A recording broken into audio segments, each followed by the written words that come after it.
US presidential candidate Kamala Harris has faced her first TV interview since becoming the Democrat nominee. During the interview, she defended her changing policy position. She sat down for the interview alongside her VP candidate Tim Walz after growing pressure to face the questions.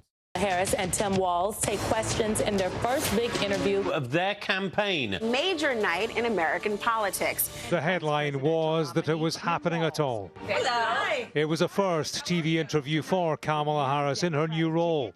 She rolled up with her running mate. Please welcome the next President of the United States. It's been 5 weeks since Joe Biden stepped down. Kamala Harris had done the rallies and party events, but hadn't sat down for a TV interview. When you were in Chicago, critics said she was avoiding scrutiny as presidential nominee, a position that came her way in a call. the phone rang and it was Joe Biden. And he told me what he had decided to do. And I asked him, "Are you sure?"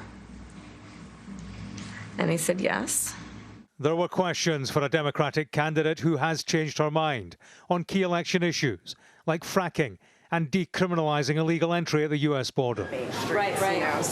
They feed opposition lines of attack that Kamala Harris lacks authenticity. Whatever she'd changed, she said, it wasn't her values. Let's be clear, my values have not changed. She was asked about Donald Trump questioning her racial identity. Same old tired playbook. Next question, please. I will always stand up for Israel's right to defend itself. Kamala Harris has addressed the Middle East crisis at her party convention and elsewhere.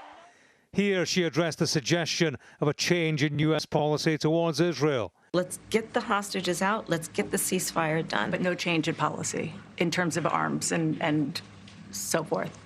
No, we have to get a deal done. Donald Trump had one word for the interview on social media.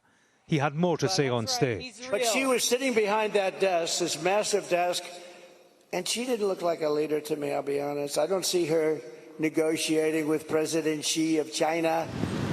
Last night, the White House was lit in colour for the Paralympics. The same night, the contest intensified between Republican red and Democratic blue. It's easy to see why campaign managers for Kamala Harris are wary of potential hazards in the TV interview. They will balance the surge in her ratings against the uncertainty of the screened event. It won't be the last one to bear influence on this election campaign. She faces the small matter of a televised debate with Donald Trump on September the 10th.